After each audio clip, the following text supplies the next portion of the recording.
tied up in your torture chamber, and that's how you come in. You know, hindsight, it's a funny thing. You had plenty of people who were proclaiming that a show was terrible and had a multitude of videos and reviews coming out talking about it. Tie that with the fact that there was little drama that preoccupied your time and you got yourself a disaster with your upload schedule. So I'm starting this video off by pointing out that this video was supposed to come out ages ago, when the series Batwoman was still fresh and we didn't have all these episodes to go off of in the rest of the season. That being said, with Ruby Rose finally dropping the Batwoman show, I figured, hey Kamen, you handsome drunk, instead of just ranting about her leaving and speculating on why she's hanging up the cake, now would be a good time to consider why the show was so despised in the first place. I'll still contest that the show itself is bad with some hints here and there, but this is a past version of Mangakamen and one who's been watching the show for the first time when it came out. That being said, before we begin, a couple of things. One, although Ruby Rose has left the series, there's still going to be a second season. Yeah, good luck with that. Unless Kane is suddenly a Time Lord, have fun trying to explain that one. And two, don't expect my past self to have any future knowledge of the rest of the season. This is my pure thoughts on the opener. If you want my thoughts on the rest of the show up till now, This sucks! Now enjoy the cringy bat avatar.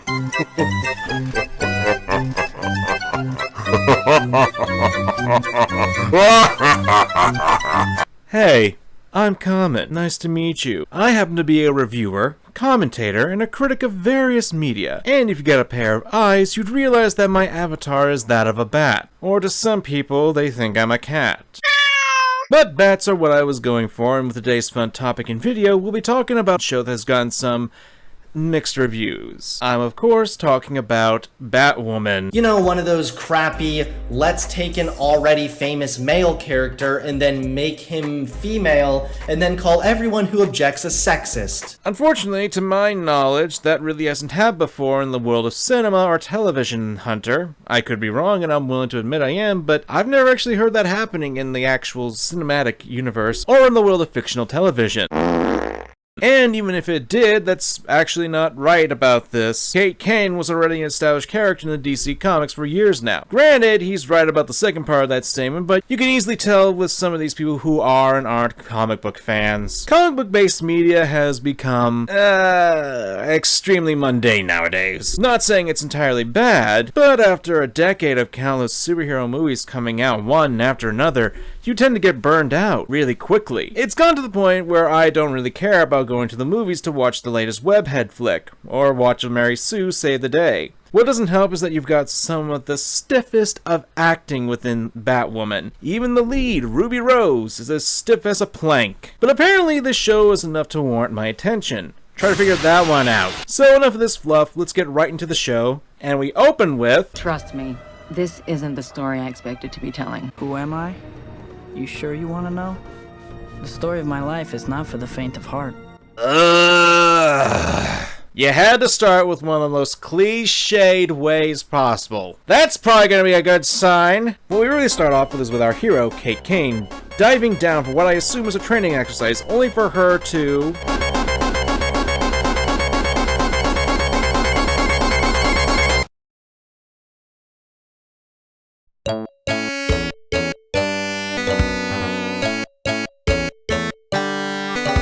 I suppose some could actually dream. You covered the damn hole! But we must go on, alas. We then cut to Gotham where we get a bunch of character introductions and learn... Concerned the police couldn't keep order in a Gotham without Batman, my dad started Crow Security, a private firm that protects the people that the Dark Knight left behind. And I want you to remember this. This is supposedly an elite security team known as the Crows. It'll kind of be important for a number of points I'll be bringing up later and how the show is completely a mess already because of that. We're shown quickly that the Crows are at least presented to be somewhat competent. Well, at least more so than the average police in some regard. Whoops, there it goes. Yep. But apparently that's a problem already, because even though the Crows are working this, they didn't think to have the police officers who are also at the bat signal turning off party to be put into the loop, or even have a means of knowing that something was wrong with the surveillance system so they could be alerted to any possible issues and be on guard. My brain stopped. Look, I know, in a lot of superhero media, the police aren't really seen to be all that competent. Most of the time, the police are made to be used as fodder to showcase how dangerous a threat is, and how mundane tactics wouldn't work on a villain, monster, or etc. Glad to see that trend still happening here, though. However, this is one of the issues I have with Batwoman's opening. Heck, we even see that the police officers with radios, do they not have the same frequency as the Crows? Why wouldn't they? And if they do, did these two not hear what the leader of the Crows, Jacob Kane, said here? Something's up. Eyes everywhere. And he didn't think to station a guard near the bat signal? Normally this sort of thing isn't something that bugs me, as with the aforementioned trope of the police being absolutely useless, for not giving any reason to distrust Kate Kane as a protagonist, and when she talks as us as a narrator. So when she talks about the Crows and how they're apparently the best of the best, they make some of the most rookie mistakes possible. I mean, the only superhero media that comes to mind, at least in popular sense, would have to be The Amazing Spider-Man, where the police actually are shown to be competent at their jobs. But screw you for making me having to compliment that mess of a movie. Ugh. Moving on, because I could bitch about this for hours. Speaking of bitching... Hello, said Alice. Change the channel!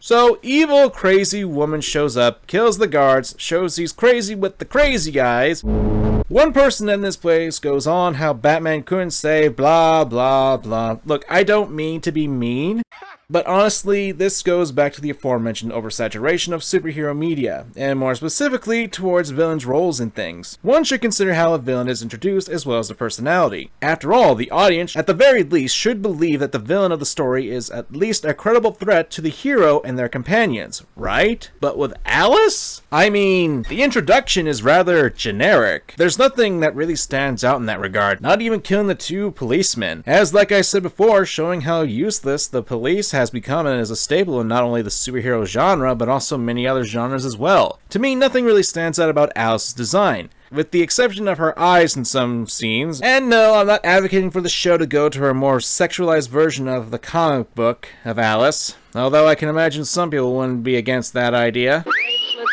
The clothing doesn't really stand out, and with a lore steeped with villains that have very iconic designs, like the Joker with his purple and green color scheme, Two-Face with really, the thing that does make Alice stand out would be the grayish-white coat that she has on in contrast to the majority of the scenery, which is basically more dark colors. But that doesn't make it memorable, and neither does the Alice in Wonderland reference really stand out either. I mean, Batman had a villain that was steeped in Alice in Wonderland, the Mad Hatter. I will admit this is probably just a subjective thing, and it's a me issue, but hey, that's what this video is about, me giving my opinion on the matter. But enough about Alice for now, let's play a game! Does this character, Sophie, do the following? A. Radio backup about the man in the rabbit mask. B. Draw her gun and yell to alert people. C. Draw her gun and shoot to incapacitate the man from a safe distance. Or D. Do the dumbest thing you can think of. If you selected D, congrats, you just wasted an hour of your life watching this contrived mess of a television show. Hell, I'd even say that Sophie here could be considered a plot hole. Especially when you consider the following. Sophie is military trained, a fact we learn later. She's a member of the Crows and apparently considered one of the higher ranking members if the interaction between her and Jacob Kane is to be believed. Operational leadership at its best, Agent Moore. Well done tonight. Yet, when she sees the mysterious individual dressed in a creepy rabbit mask appear on the scene, especially after hearing all the screams, heck, even seeing Alice's declaration because Sophie was stationed over the party in that part, not radioing backup or attempting to subdue a second intruder from far away never crossed her mind. There's even a time where the guy has his back to her, and she has plenty of time to shoot him in the leg or something to stop him. But nah, dog, we gotta have the character show how stupid she is in order to... Gary Busey? You'll never find me. I have the power of invisibility.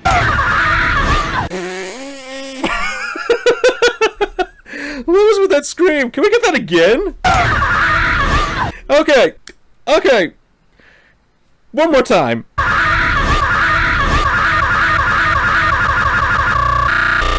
That almost made the entire episode worth it. But you're telling me that these criminals, and Alice by extension, knew that Sophie wouldn't radio her help, wouldn't shoot the guy who was bait, would be at this exact place, and would know that Sophie would fall right here? Get out of here, man. Shit. This plan was built on quite a bit of assumption here, like what if Sophie was actually smart, My brain stopped. or knew that a gun could be used from a long distance. Still, we can take a moment to appreciate this series, a series that has been touted extremely regressive with an LGBTQ superheroine, begins with its debut with a damsel in distress plot line.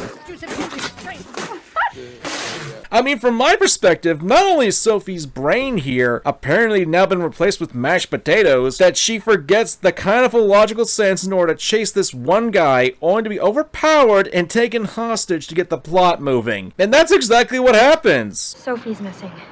They think someone took her. And whoosh! Apparently, Kate Kane, our protagonist, gets the call, and with some extremely forced exposition, Your stepsister? Mary, our parents have been married for over a decade. Yes, Captain Obvious. I know who you are. Oh, okay.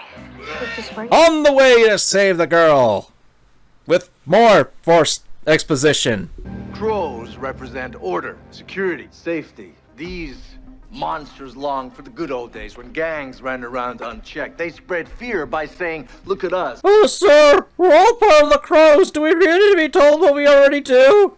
And what the audience already do? Seriously, guys, your audience isn't a bunch of little kids with heart conditions. We don't need this fluff when you spend the first 5 minutes of the show establishing what the Crows are. As well as a major factor being that Alice already explained in her rant about how the Crows are to protect us. Do you know who took her?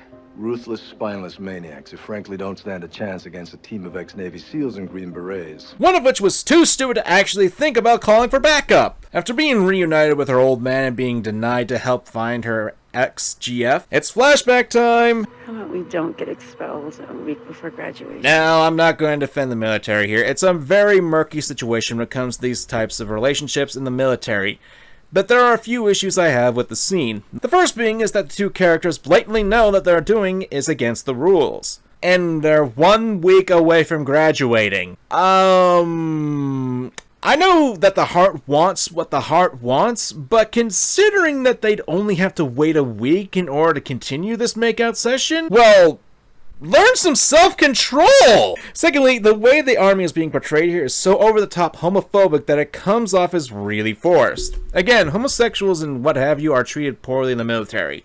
I'm not going to deny that. But both characters are well aware of this sort of behavior could be scrutinized to hell and back. Heck, it's actually against the rules of contact for any fraternization. A superior officer can get into big trouble for simply using a subordinate's first name, and the relationships don't have to be sexual in nature in order to get in trouble. I understand what the scene is going for, that both Kate and Sophie are victims of homophobia, but honestly, there was a simple way to get around that situation, and it's just to wait for graduation, which was a week later. Again, I get what they are going for, but I don't think it was well done. I want to accept that maybe I'm missing something here. Again, subjective opinion. But then again, after watching this pilot 3 times, I'm about ready to look into seppuku. Next comes the scene that makes me want to get my forehead acquainted with the nearby wall, and that's when Kate breaks into Wayne Tower. Wayne Security. Not to tell you how to do your job, Mr. Luke. Luke. But your boss is my cousin. Okay, they're nuts. Yes, like that makes a difference when it comes to breaking and entering. Just because you're related to Bruce Wayne, that doesn't mean you have the right to be on the property. You kind of need this thing called permission? Small side tangent, but the bigger issue was this. Password still Alfred?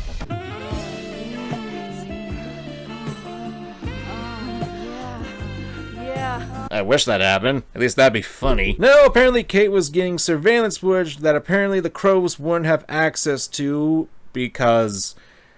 What?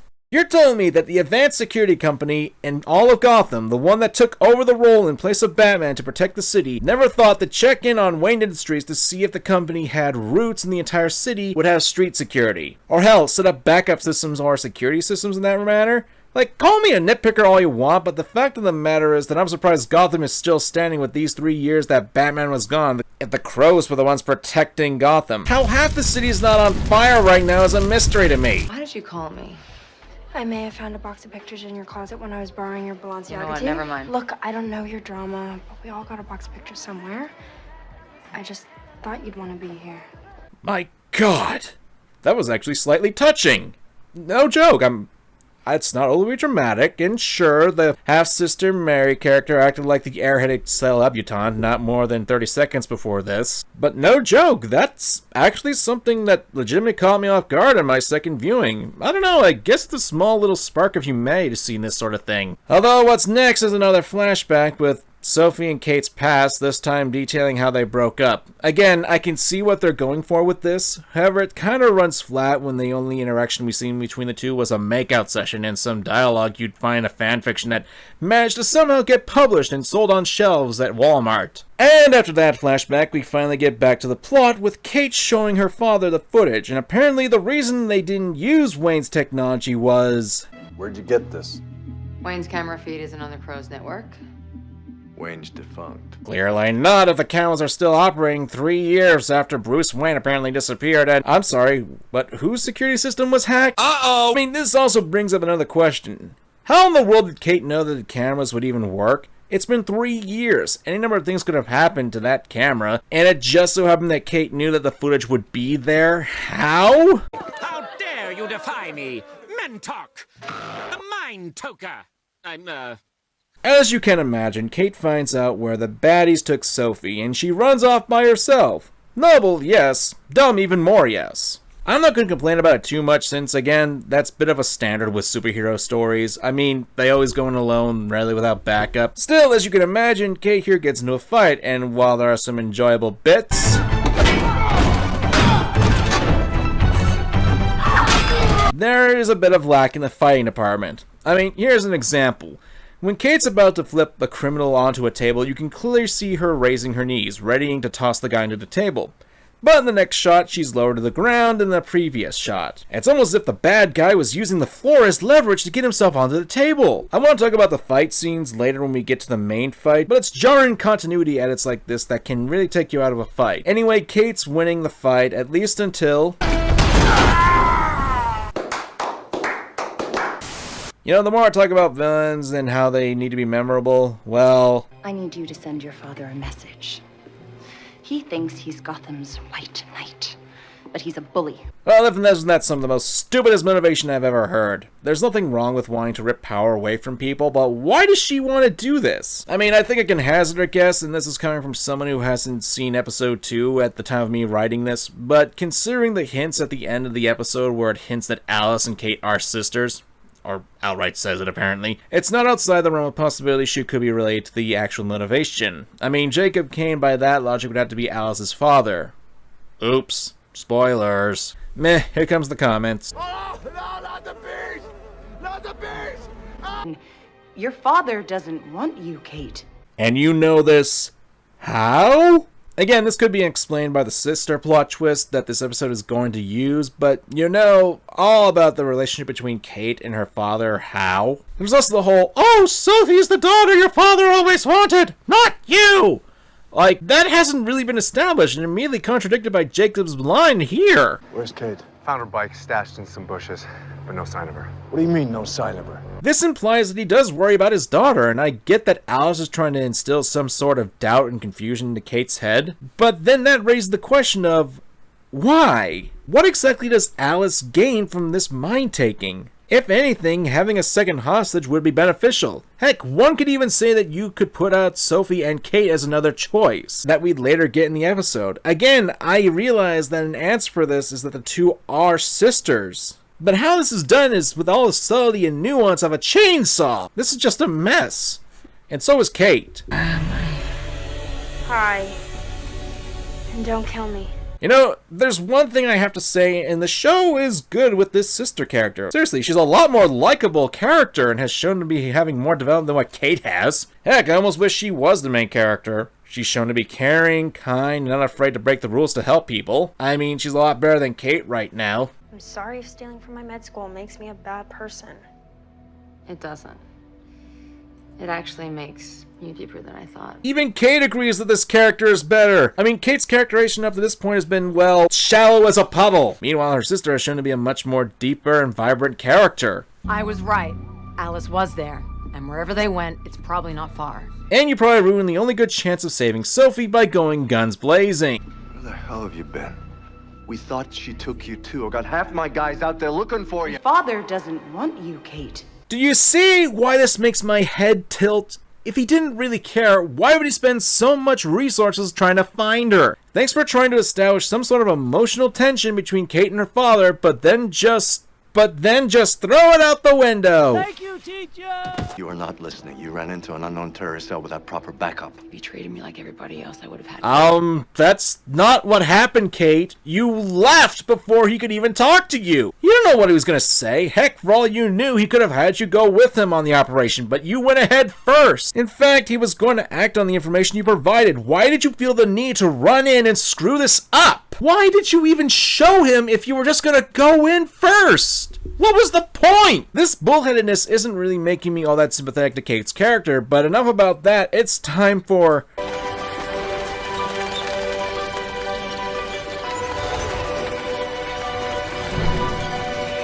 Oh yeah, the bat's just twirling around her. Yeah, that's how someone would react. Not like this would happen. I can't see where I'm going. Bruce Wayne is Batman. Yes, Captain Obvious. After that revelation, we now see Kate Kane put the pieces together and thinks back to the incident. And here's a puzzler. What is this guy doing? What is that guy doing? What are you doing, lady? You're driving in the middle of the road. Yeah, there aren't any actual road markers, but any common driver would know that even on a backwood roads like this, you don't drive in the middle of the road because of oncoming traffic being a thing. It would also be a lot safer to pull over and faster if, say, oh, I don't know, there was a guy behind you speeding faster than you were going. I mean, the mother character here sees the bus coming, comments on it, and looks at outside the window. And looking at the outside window here, we can tell she isn't on the bridge. If she was actually a decent driver, this could have been avoided. Either way, apparently the reason why Batman left the scene, leaving his cousins and aunt in the car, was because he thought they were already safe. Oh boy! Well, that's not devolving Batman's character at all. And now I'm gonna say something that I know will rustle a few jimmies in the audience. I'm not a fan of Batman. Don't get me wrong, I like watching Batman, but the concept of Batman himself is an oddity to me. A millionaire, instead of using his millions to fund a research company with help out people, kind of like the Crows, instead uses his money to dress up like a bat and fight crime. I know suspension of disbelief is a thing, and hey, I don't let that stop me from enjoying Batman material. Either from a character perspective, or whatever he's in, because there's a lot of great things that Batman is in. It's just the motivation and reason that gets me raising an eyebrow. That being said, if there's one thing that Batman is known for in his superhero style, it's precision. I find it extremely hard to believe that Batman would rely on grappling the trunk of a car, because that's where the grapple was, when the trunk of the car would have to be used to support the entire weight of the falling over car. Why wouldn't he aim for a part like the unibody of the car? Plot. Oh, right. That. We wouldn't have a story if Batman actually, acted like Batman. It's crappy engineering. It was the one calculation he didn't make. Something here was crappily engineered, but it certainly wasn't the car. And then... I need you to fix his suit. The suit is literal perfection. It will be. When it fits a woman. There's the line that launched 100,000 YouTubers. Kate comes up with the excuse of they're not afraid of an army, and decides to become the newest Bat. Just like that. When you add the excuse of find your own way, which for that second one, you're not actually finding your own way, Kate, you are literally taking someone else's way.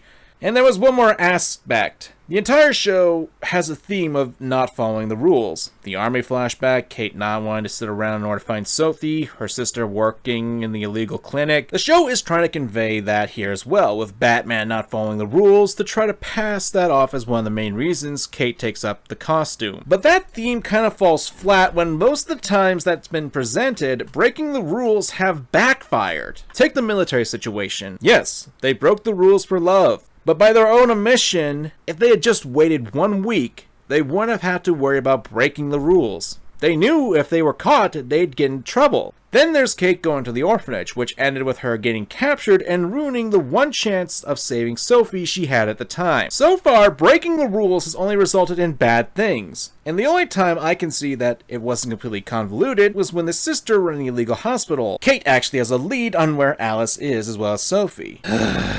Okay, what's next? I don't like that building. You know, sometimes there's a line that's said that just sticks out to you and makes you wonder, why? I don't like that building. Who's covering it? That'd be Dobson, sir.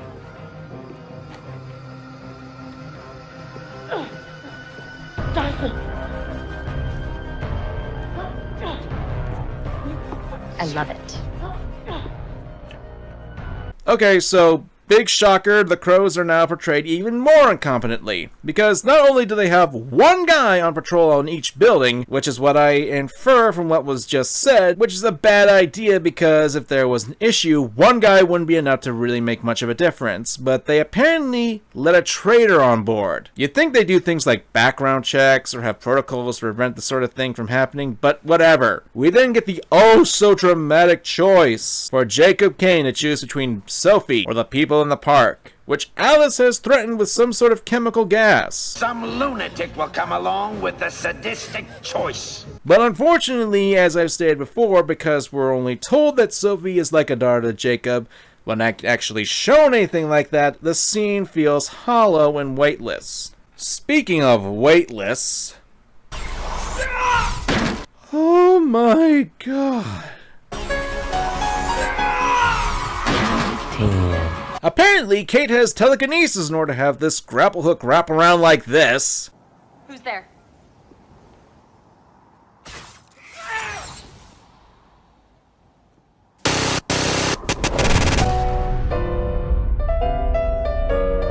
thought you were dead. And now we get a fight scene. Ugh. Which is really disorienting and really cheap. I mean, it's just like I walked into the cafeteria of a high school and saw two girls fighting with each other. And interlaced with a ton of cuts that come too close to each other. This is the reason why I don't like these kinds of fight scenes. It's not good. If you have to continuously cut a scene from scene as quick as they do, it becomes jarring and can lead to some continuity errors in placement. And it's at this point where you need to compare this fight to another superhero show that's weekly done, and made for kids to boot. Kamen Rider. Yes, I'll keep talking about Kamen Rider because it's awesome. You see, boys and girls, a good fight scene has to have a number. Even though Kate Kane's had the suit for about, I don't know, an hour or so at best, she's able to do things like she's some sort of prodigy. The show attempts to hand-wave this away by saying she spent 3 years training, but that's extremely vague. Meanwhile, take Kamen Rider 4's here example. Not only does he not actually know how to operate the equipment right, it actually blows up in his face because of his lack of experience. While it may not make the character all the more dynamic, it does something even greater. It makes the character human. After all, no one would be able to master everything or new equipment in such a short time in order to be a master of it. It humanizes the character, and as much as I would like to gush more about Kamen Rider, we gotta get back to the Bat. As you can imagine, Batwoman saves the day, and... Mommy, look! It's Batman!